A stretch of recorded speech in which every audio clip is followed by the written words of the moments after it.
Bam!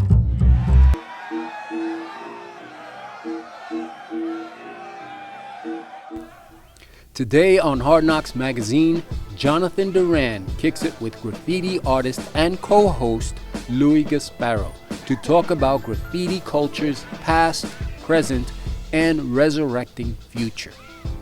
Alex Montanez is a self-taught artist in every sense of the word. He writes, sings, plays guitar, and acts. Jonathan takes a stroll in Prospect Park with Haitian indie filmmaker Wanli Florexo, where they discuss his non-procrastination approach to the art of filmmaking and writing scripts.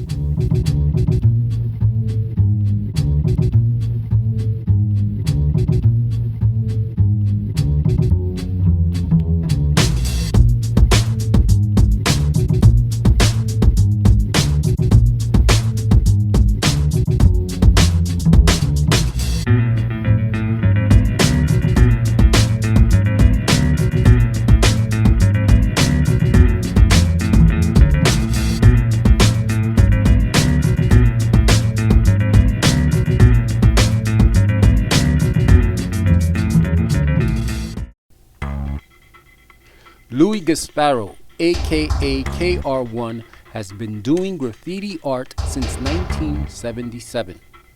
Today, he shares with Jonathan his own evolution from bombing trains to his own art gallery events.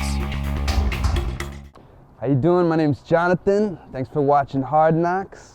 I'm here with Louis KR1 Gasparo, and we're in Long Island City. Behind us is the famous, or infamous, I should say, 5 Points, which is kind of like a mecca playground for graffiti artists.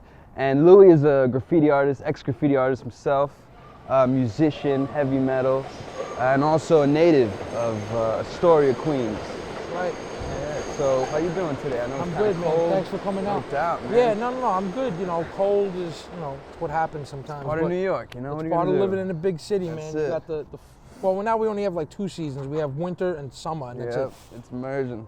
But yeah, man, 5 Points. It's like, what a great place this was, and what a sad place it became, because I started painting here in about '98 when it was still called Fun Factory. Then in like the early 2000s, this guy Mears, Jonathan Cohen, he took it over, and it wound up becoming like this really a worldwide known place. Like I used to see busloads of people from like Japan and spots in Europe coming down just to take photos of what was going on here, and it was such a great place of really, it was like freedom. Like I really felt free here because graffiti art was kind of like an art form that you weren't really encouraged to do. You were very discouraged. So then when it got to the point of where there was a place where you could really go and be free and paint however you wanted to paint, with no pressure from being, stopped by the police or whatever, it was legal.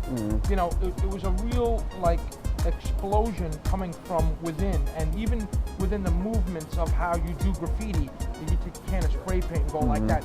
Even the movements of doing it expressed like freedom. It was like, here, look, and all this stuff would come out of you, and it was a great spot. And it ended not too long ago. I mean, they tried to stop it to make, they tried to get some landmark status on it, but it didn't happen. And the owner of the place has just like dismantled it. And supposedly he's building some towers, and more people are going to be living in Long Island City. So what's happening is when everybody's gone, history's changed. They always say like history is written by the winner. Yeah. We're all winners, really. You know what I'm saying? I mean, so. Absolutely, yeah. What about your influences? Well, my influences, I'm influenced a lot, in graffiti art I have certain influences, in music I have influences, but when it comes to graffiti, I was influenced by guys that I first saw writing, like,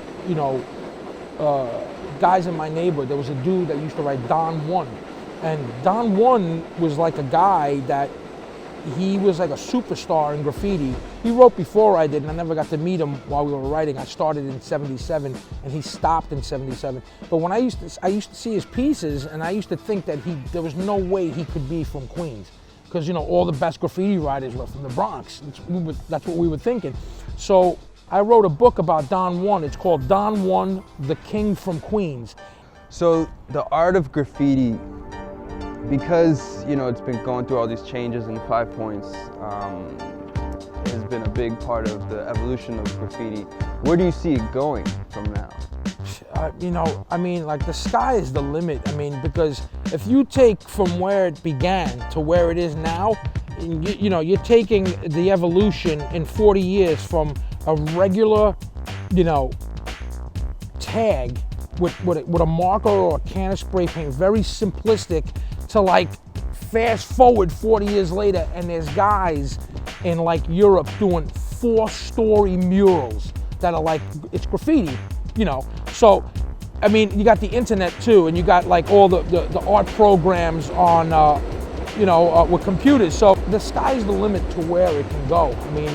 And what would you like to see incorporating graffiti? Where would you want it to go?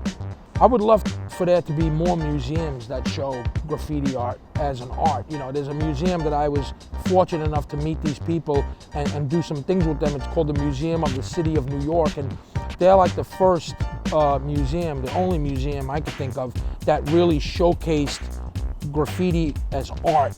They took a lot of slack for it, and I give them a lot of credit for doing it, but I'd like to see museums being, taking graffiti art and putting graffiti art in museums in America, because they do it in Europe already, but not really in America. What's up? We're here at Art on A, shop and art gallery, run by the Wendigo Productions, and check out the rest. Hey, I'm Rick. I'm the curator, co-curator here at Art on A Gallery. I met Louis in 2004 when I joined a band with him. I was a guitar player, he was a drummer, and that's when I found out he was also an artist. Doing something that no one is going to do, no one's ever done. Creating your own genre is big. Well, for fantasy, this is the first time I've ever heard of it. For fantasy, that's my mixture of like graffiti and fantasy art. Still as enthusiastic, if not more so, than I was when I was a kid, because when I was a kid, I actually kind of didn't know what I was doing. Not that I know what I'm doing now, but I have a little bit more of a clue. Give me a heart. This is the original one with that purple hair. That shit. For the red dot. The purple hair shit? But that's not original. I knew I wanted to give Louis a chance to show off his artwork because I don't think a lot of people know. Most people know him as a musician. They did my makeup, and I'm like, Anna, why are you putting so much white? She's like, you got pimples. We gotta cover up the pimples. I'm like, look at Andy. Oh my God. Look at that shit. That's awesome. And I remember when I found out that my brother was in a band, I drew their next 5 albums. He's like, Louis, we're not really like a band with albums. I'm like, shut up, I'm drawing your album covers and everything. And he's a very old school graffiti guy. He's been doing graffiti since before most people doing graffiti now are alive. So you mentioned that you lost some great graffiti artists. I know it can be pretty dangerous out there trying to, underground spraying. Yeah. Do you have any horror stories or bad experiences? I have some close to horror stories. Some of the graffiti writers that we've lost, some of them died through like illnesses and whatnot, but some of them have passed away through accidents. And I had a near accident when I was like 15 years old. I was in the M Yard in Queens, and M Yard was connected to a bus depot, and I never had any problems with cops, never got chased in the M Yard, but with me and my boy Foam are doing a window down whole car, and all of a sudden bottles start hitting the train that we're painting on, and we turn around and it's bus drivers throwing like bottles at us. If that would have hit us in the head, we would have been killed. That's not the dangerous part. When they did that, we hid underneath the train. Because when you're in a yard, or the bottom of the train, you can crawl under. It's exposed. The train's up to here. The bottom of the train's up to here on you. So we went and hid under the train. While we were under the train, a conductor, I'm sure he didn't know we were under there, he started that train. He started to move it. We had to like get out of underneath that train because I started seeing like motors and engine things coming towards me, and I had to push my boy out so I can get out. And right when my right leg got out finally, the wheel just passed right over. I could have had my like whole right from my knee down chopped off. So that was a near miss. I mean, and there's guys that have way worse stories than that. That's just one of them that happened to me. And I was like, I got scared, but then once it was over, we went right back and started painting again, which is pretty crazy. I mean, we'd have been like, let's get out of here. We didn't. We stayed and finished painting. But yeah, that's you know, it was dangerous doing that. That's why I'm saying like a place like 5 Points was so great, because there was none of that. Well, thank you for coming down here, KR1, having a chat with me. Anytime, man. Thank you for having me. So my name is Jonathan. Thanks for watching Hard Knocks, and that's pretty much it. Hope to see you next time.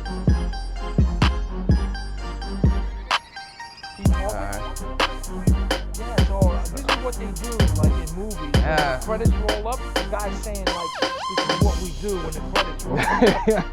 I always wish there was, because they always making jokes, like say when David Letterman ends or whoever, what are they saying to each other? I don't know, maybe they're making plans for like the after party, and because you know they're rich and Meet Alex Montanez, musician, prolific songwriter, radio host, and aspiring actor. Alex talks to Jonathan about his humble upbringing as a Jehovah's Witness and the ostracization from the church, which ironically was a blessing in disguise. Thank you for tuning in to the Button Roach Show. What's going on? My name is Jonathan. I'm here with Alex Montanez, aka Roach from the Button Roach radio show. Alex is a very, very talented musician. He's a radio host, but above all, he's a very good friend of mine. And I'm glad to have you, have a little discussion. It's very nice, very nice. I love this. This is nice, right?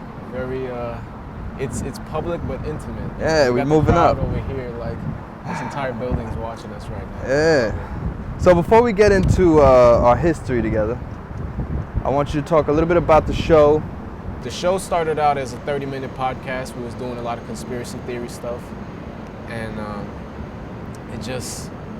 it became something else. We started booking all these celebrity guests, and you were there for a lot of the interviews that we had. And it's become much bigger than me. Ladies and gentlemen, we are back on the Button Roach Show with the infamous Rick Gonzalez. What's going on, brother? What up, what up? Everything's good, man. Salute to y'all. Salute, my brother. How's things over there, man? Everything's good, man. You know, Cali, still Cali. What opportunities opened up once you started doing it, once people started listening, you know, and how did it branch out? It's really just who do we want to talk to? And we just do whatever we have to do to get them on the show. And when we brought on Jaleel White, I was going back and forth with his manager for about probably 3 days. And who else have you had on the show? Like real quick, drop the list. We've had, Rick Gonzalez. Now he goes by Realm Reality. He signed on the Prodigy for Mobb Deep. We had Andy McKee, world famous guitarist, like he's on tour. He was touring when we spoke to him. Noam Chomsky came on TSPS. We had, what is this guy's name? What's the porn star guy's name? The Hedgehog. Ron Jeremy. Ron Jeremy, yeah. We had Ron Jeremy on the network. Yeah. It's just, I can keep going on with names, man. But Afro Man, we gotta shout out Afro Man. Was the first one. The first big one. That we brought on, but the beauty about doing radio is that everything's archived, because we're not doing it like terrestrial radio where everything is just, all right, it's in the air, and if you catch it, you catch it. Now, we got podcasts and all this technology, so you could go on buttonroach.com and see, but you could hear every episode from the beginning. So, one thing I've respected about you, Roach, is that you're a one-man band. You do everything yourself, the graphics, the websites, anything electric, and you didn't go to school for none of this. This is something that you kind of just forced yourself to learn, but not just that, to excel at it and to be good at it. I just kind of locked myself up as a kid and started teaching myself all these different things. And I didn't think anything of it. That's the whole thing. I didn't think that one day everything was just going to come together and I'd be able to do all this stuff. But there's so many things and ways for you to learn and just teach yourself. And really it's just being hands-on. Like, that's the one thing that people tell me, like, how did you get so good at these things? I did them all the time. When we did the show, we weren't getting paid to be on the radio. We weren't getting paid to interview all these celebrities. And we got to a point where we established ourselves with a lot of these these agencies who were just feeding us these artists, and they knew that we weren't generating any income from this, and I knew that I wasn't generating any income from this, but it was just for the love of it. And if you love what you do, then eventually it's going to turn into money if you stay passionate about it. Let's talk about the past a little bit, because I know you had a pretty heavy upbringing. You were a Jehovah's Witness. Was. One thing I will say about the Jehovah's Witnesses is that they taught me marketing. Yeah. And I realized from an early age, you know, you look at a lot of the magazines that they hand out, and you look at a lot of the pamphlets that other places hand out, and it was like night and day. You got like full color brochures, and then you got the, you know, the small white page with the lady handing them out telling you Jesus loves you. It was just marketed so great that you know, you could really take people and shape them. This is what I realized, that you could shape someone just by being pretty, just by doing pretty things. Presentation is everything. So I basically took a class for 21 years on how to market something to people, and then once I left, I just started marketing my own products. Let's go back to the beginning. 4 years ago, we first meet. You come down to a screening of one of my short films, and I remember you was crying that night. I had you crying with my film, yeah. When It Rains by Amir Minder. When It Rains, it reminded me about, you know, me and my brother. You know, not to that extent. I didn't walk into him with a gun in his head. It was just similar upbringings. The neighborhoods looked very similar. And once I saw the level of talent that you guys had, you know, I don't like to toot my own horn, but I think I'm one of the best people that I know. I agree, me too. I like to surround myself with people of that caliber. And excuse me, do I know you? You have the tendency to park illegal in this neighborhood, I'm sure we met. Nah, you Brick Nice. Oh shit, yo, this is Brick Nice, one of the most prolific hip-hop lyricists of all time. That was a long time ago, son. It's just Officer Brick now. Nah, I'm a musician because of you. Yeah? Well, I'm about to write you a hot 75. That's his problem. That character that I played, Chadan, it was kind of catered to me. Like, it was almost my story. Yeah. It just came so natural. And once we got on the camera, you know, my first real acting scene was with Big Daddy Kane on West 8th. Yeah. That was the first time I stepped out when someone said action and actually did some acting. Yeah. So I was terrified, but I think I pulled it together, and you know, the product speaks for itself. Yeah. Of course, PaleBlueLight.tv. PaleBlueLight.tv. Pale Blue Light will be showing on QPTV very soon. When I first walked in there, I've never read for anyone face to face before. I didn't know what the hell I was doing. I went in there and I saw a bunch of people there rehearsing their lines, and I'm like, are these guys here for the same role as me? I thought I had the role. And then I went in and I butchered the lines, and Bridget Turner, who was the casting director, she just gave me this glare like, this is not the guy. And then I look at Eddie Duran like, save me. And he goes, do your Scarface impression. He's Lopez, guarantees to buy from me, say, 150 kilos every month of the year. Picks it up down here, I can sell it to him for as little as 10,000 a kilo. You cannot do better than that. Yeah, but we gotta take the risk of moving. We also be going out to the Colombians. You know what that means? That means we gotta go to war with them. We cut out the Colombians, we take risk on both sides. So let's split the risk. You'll guarantee your delivery stay as far as Panama. We take it from there. So not only are you a good actor, but your forte is music. You've been doing music for a while now, maybe 10 years? 15 years. So how'd you get started in that? It's funny because it goes back to the Jehovah's Witness thing. I got my first guitar as a present for getting baptized. And I was 13 years old when I did that. And music was ultimately what made me get kicked out. Like, it's taboo, but. Because you hate to see the light. Another sip of alcohol could turn a wrong into a right. But yo, Roach, thanks for coming down, man, Yo, supporting me, my pleasure, projects. I love great this. talking This is to New you. York City. Like, Yeah, man. I went to college. The college that I dropped out of is probably a few blocks away from me. Yeah, LaGuardia, I think it's Right somewhere over over here. But we gotta meet up with Rob. Keeps calling me. All right, check you on the flip. ButtonRoach.com. You good? Wanley Florexo has 3 feature films and is currently working on a web series. Jonathan has had the distinguished pleasure and honor to be part of 3 of those projects. Wanley talks about growing up in Crown Heights, Brooklyn. What's going on? My name is Jonathan. We're here in Prospect Park, Brooklyn. To my right, I got Wanley Florexo. Yes, Writer, yes. director, businessman, Haitian-born, Brooklyn-bred. Woo! Make it sound good, Jonathan. Renaissance man, baby. That's why we do this, man. All right. So your first film, Hope of Brooklyn Story, was Yeah. a feature film. Yes. So typically, you know, filmmakers, when it comes to their first projects, you know, they'll do a short film, they'll do something, you know, Yeah.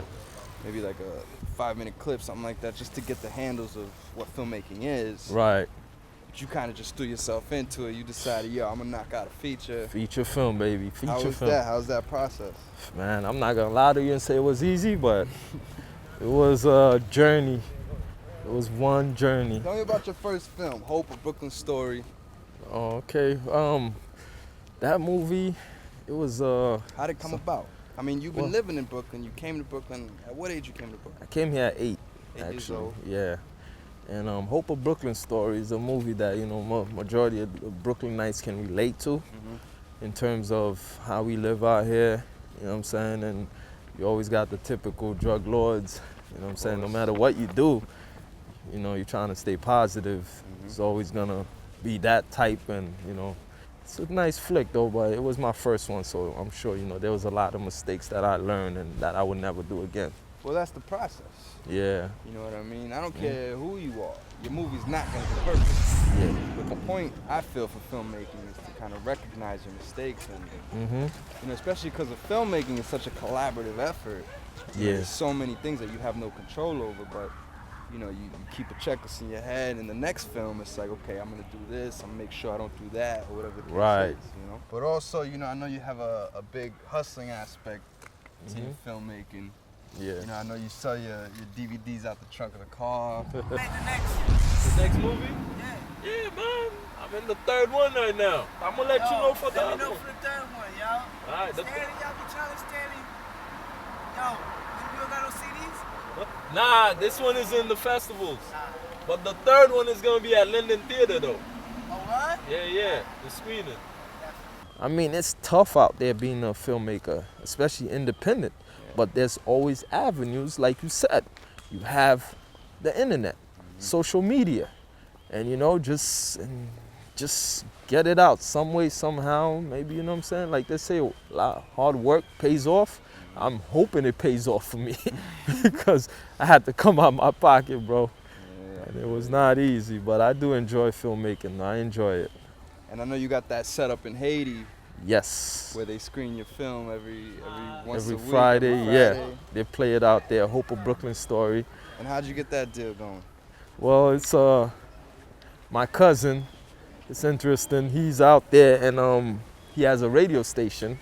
And then they had me call in one day and I promoted it. And they was like, whoa, Wanley Florexo got a movie? Can we see it? So then I sent them a copy. And then sure enough, they played it in my hometown, La Tibonite in Haiti. And they love it, man. Shout outs to La Tibonite. La Tibonite, baby. Word. Conséquence. It's a movie. It's a Haitian movie? A Haitian movie. Out of here, yo. I do my Haitian. I'm Dominican, so. Yeah, I know. You're right there. We cousins. Yes, sir. That's what's up. But, you know, that's a perfect example of just using the opportunities that are granted to you. You know, you have your cousin with the radio station out there. Yeah. You know, I got my pops, hence me being here, you know, doing this show. Right. So you know, I always tell people, you know, don't be afraid to reach out to the people who love you and who will give you that opportunity. Yes. You know what I mean? So blessing. It's a blessing. To you, definitely. Blessing, bro. So explain a little bit about the transition between Hope of Brooklyn Story and Unlucky. Oh, you know, okay. what were some of the things that you knew you wanted to fix up on, tweak out in terms of your filmmaking ability, and you know, some things that you wanted to add to this new movie that you did? Okay, well, a lot of it has to be with starting with the writing. I wanted to give the audience something different, because when you watch Hope of Brooklyn Story, it's more urban. You would say like a cult following probably, because if you're not hood or, you know, like street, you're probably not gonna understand it more or less. But Unlucky, whereas it's more wider, you know what I'm saying? And I try to transition myself into giving the audience to see my writing capability, like a different genre, you would say. Yeah. And back to what you said as the director, writer, the thing that I did is, like, I watch a lot of behind the scenes movies, and it shows the different type of directors. Some of them want you, how the script is written, that's how it's supposed to go. But my thing is, my philosophy in that is, if you give the actor the freedom, they're gonna be more natural, you know? So, and it kind of helped for me, it helps the storyline to get a little better than what I wrote. So as long as that happens, I'm happy, you know, and the actor's happy, I'm happy, and we get a good product. So we have another movie that we did together that we have to cover, but I really wanted to go to location where we shot the film. You know, your neighborhood of Crown Heights, Brooklyn. We could do that. Let's do it. Let's get out of here. You wanna let's check it go. out? Let's go. All Brooklyn, right, baby. Let's go.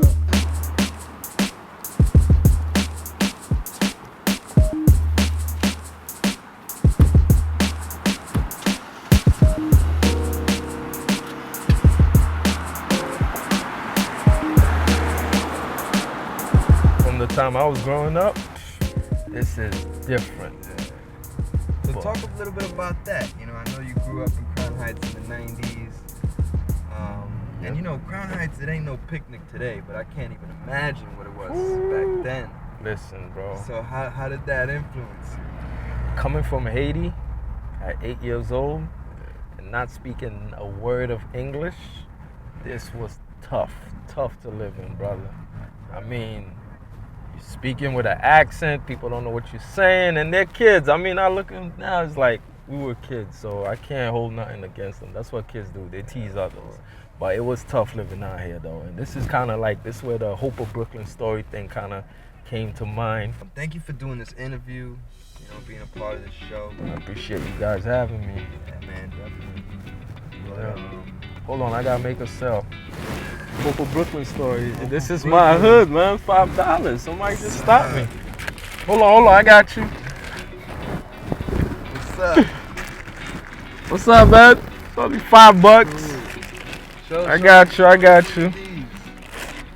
me get one of those. Here you go, man. I gotta give it. Brooklyn Story. Yeah, man, take care. This one's free. It's on us. If you haven't seen it, check it out. Check it out, hopeofbrooklynstory.com.